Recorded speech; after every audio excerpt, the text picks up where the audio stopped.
Welcome to the Healthy Lifestyle Podcast, brought to you by Telehealth FX, your source for online GLP-1 weight loss and testosterone replacement therapy services.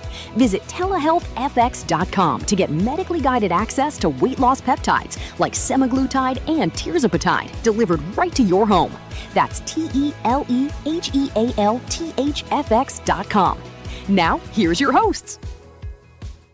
Okay, I have to ask you something, and I want you to be honest. When you hear the word Ozempic, what's the first thing that pops into your head?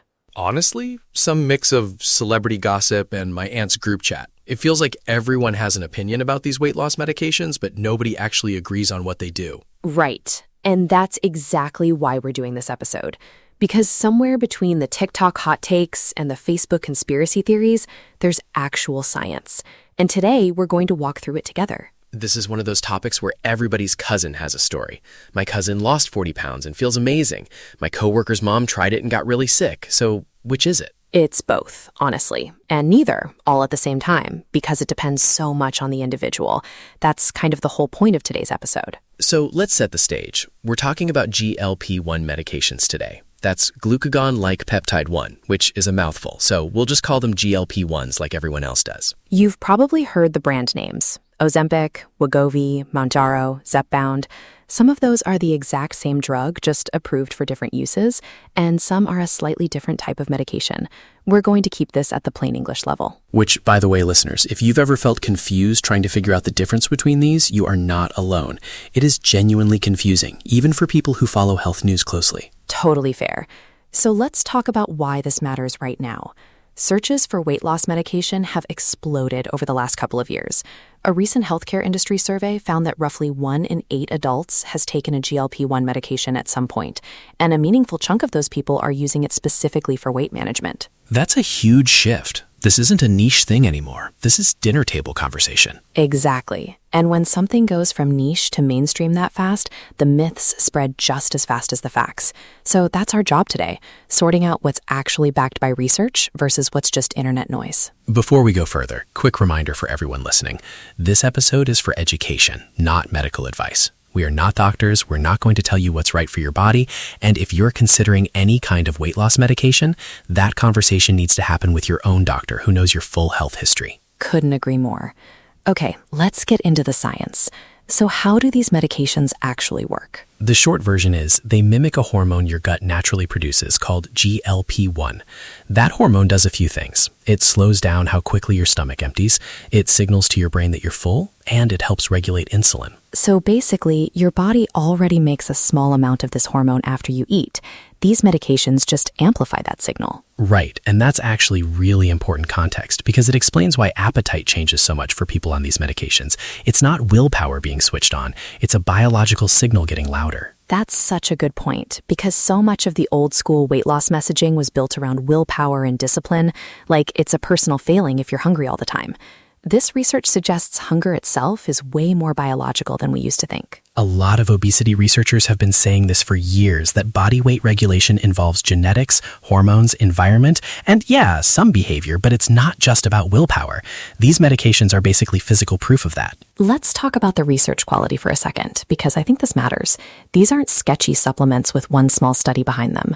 Several of these medications have been through large randomized controlled trials, which is basically the gold standard of medical research, along with years of use originally for type 2 diabetes before they were studied specifically for weight management. Randomized controlled trial just means people were randomly split into groups, one getting the actual medication and one getting a placebo, so researchers can isolate the actual effect of the drug rather than other factors. Exactly. And that kind of study is a lot stronger evidence than, say, an observational study, where researchers just watch what happens to people without controlling anything, or worse, an influencer's before and after post. Which brings us perfectly into myth busting. I feel like this is the part everyone tuned in for. Let's do it. Myth number 1. These are quote-unquote easy way out. Oh, I hear this one constantly. The reality is, these medications still require real behavior change to work well long-term. Appetite is reduced, but people still have to build sustainable eating patterns, still need movement, still need sleep and stress management, because those things affect metabolic health.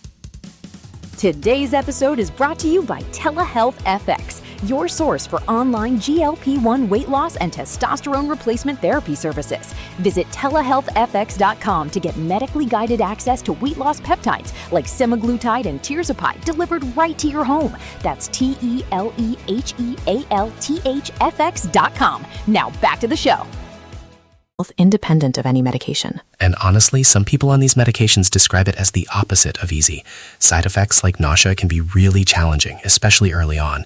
And figuring out how to eat enough protein and nutrients while your appetite is suppressed takes real effort and planning. Good point. Myth number 2. And this one worries me because I think it's dangerous. The idea that once you reach your goal weight, you just stop and you're done forever. This is a big one. Multiple studies following people after they discontinued GLP-1 medications have shown a meaningful portion of the weight tends to return within a year, especially if the underlying eating and activity patterns weren't also shifted during treatment. Which makes sense when you think about it biologically. The appetite-suppressing effect fades once the medication is gone.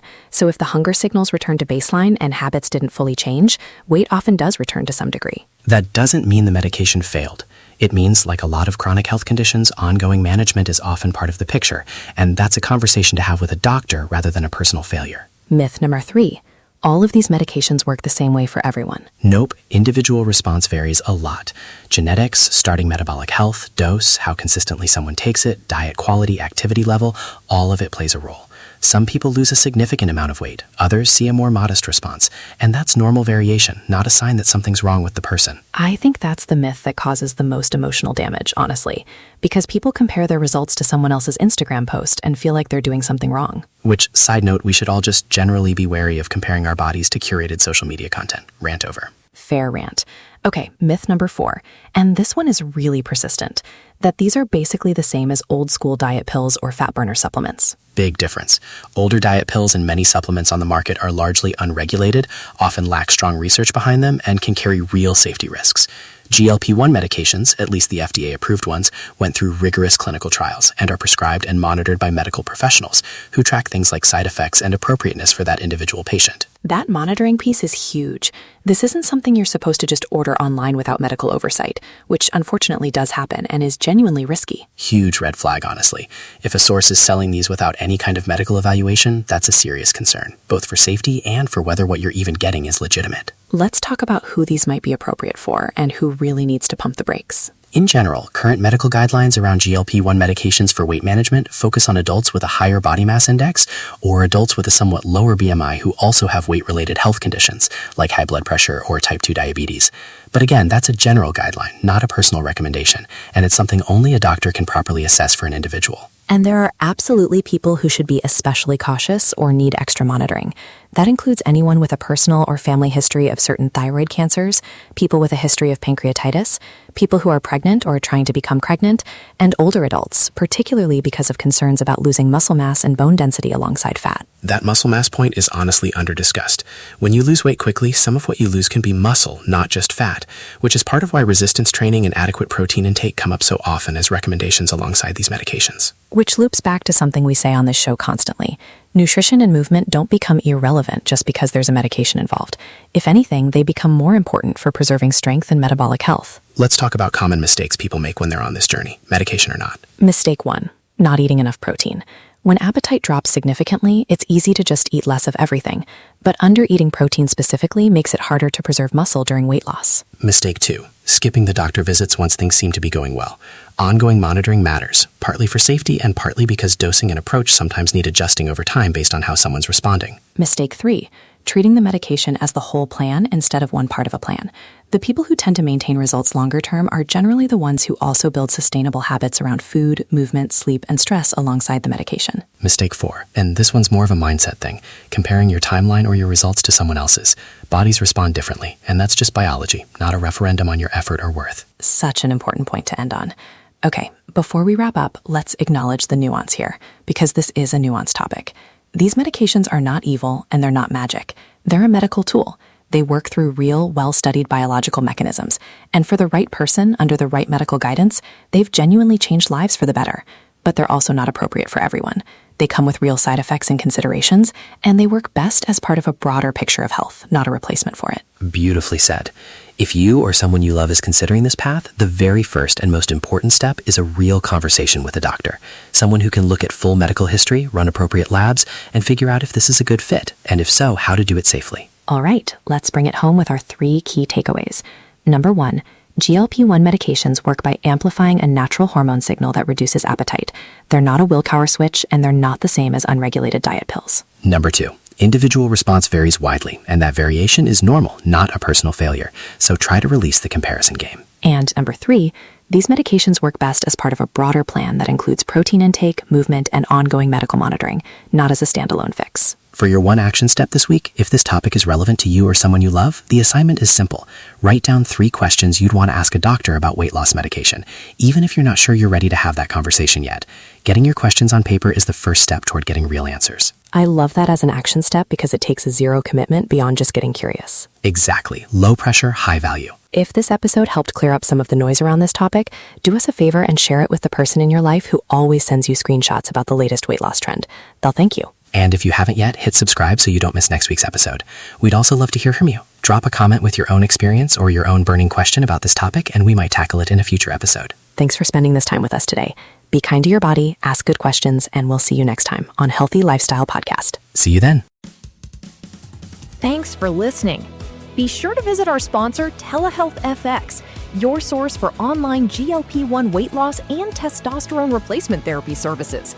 Go to telehealthfx.com to get medically guided access to weight loss peptides like semaglutide and tirzepatide delivered right to your home. That's telehealthfx.com. See you next time.